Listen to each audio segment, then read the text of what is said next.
Gareth, it all began here today at BMO Field. Not the ultimate result we wanted, but you said to me that these things should happen early in the season, getting these losses, kind of testing out the field. So what do you think happened today, the positives and negatives? Yeah, it was a festive day, wasn't it? Bright and sunny here at BMO Field, the Voyageurs Cup, the Supporters Shield, and the MLS Cup all on the field at once. But the script didn't play out like everyone in this building, another sold-out crowd, thought it would be. A 2-0 final. It goes to the Columbus Crew. And full credit to Columbus, first and foremost. They were very well organized. They were very difficult to break down. And they scored really 2 goals against the run of play. The second goal is one that Toronto FC would want back, but the first goal, a lot of cutting edge, leading to the Federico Higuain goals. But I feel like on this day, it's about big picture for Toronto FC. A lot of people will forget that last season, on a record-setting year, they started off the season with just 1 win in their first 6 games. So today I take with me the fact that Jonathan Osorio was great again today, Budweiser man of the match. Javinko had a lot of bite. And Toronto FC, despite being down a couple of goals, they had their chances. Sebago went off the post, Akeche from distance, rung one off the crossbar, and there were opportunities to have. It just seemed like everything was like a touch or just a step off today. Like you said, there was so many chances, one after the other, especially in the second half, I found. But we saw tons of debuts happen today, Gregory Vanderbilt being one of them. What do you think of his performance today? Well, he's going to be such an important player for this team going forward, and I feel like today was kind of feeling out what this team's all about. When you come into a new team, a new system, I think it takes some time to adapt and really find your role in the team. I thought he was good, but I thought he was safe, and I think he'll be a lot more adventurous now that he's more comfortable with the setup around him. And as for Aguirre Akeche, I mean, it was his first start for Toronto FC. You could see his natural talent on the ball.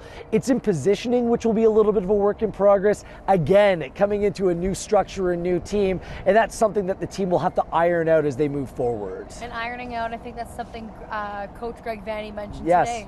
I think each of these games are important for us in terms of gaining information about our group as we go into the Tigres series. And so, and it's important for each of our guys to get these minutes, to try to get their relationships together, to try to sharpen up. I mean, today we were able to get Auger out there, who's never played in a MLS game and has never played with Greg. And so there's a relationship that, you know, we've got to try to test that now before we move into a knockout series against the Tigres. And there's little things like that all of these minutes leading up to this they're vital. So CONCACAF Champions League, you have another match here on Wednesday against Tigres of Liga MX. So what can the team actually take from a game such as today's into the one on Wednesday? Well, it's about the connections on the field, and you heard Greg Vanney speak to that. It's about players coming together, learning how to play with one another again, especially with the new faces in the team. It's another game in adverse conditions.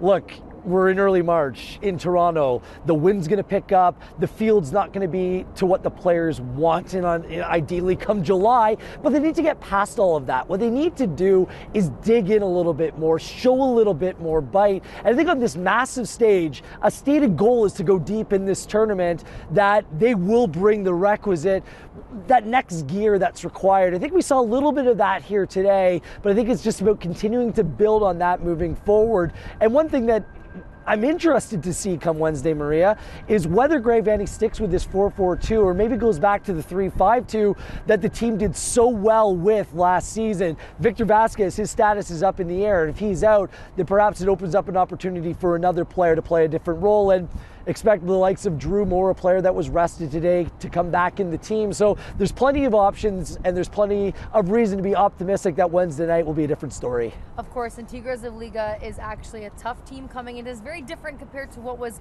happening today, especially with Columbus. So how do you think that style of game is going to play into on Wednesday? Well, you think that a Mexican club wants to come up and play in these conditions? Absolutely no chance. Like, this is quintessential, you know, North American weather. Like, Columbus will be used to this, and they were very structured. Tigres will be structured as well, but now they have to deal with the conditions, the fans, and Toronto FC, you know, they're going to be hungry to set things right after today. Of course, and we are very excited to see what happens Wednesday. So March 7th, 8 p.m. in BMO Field.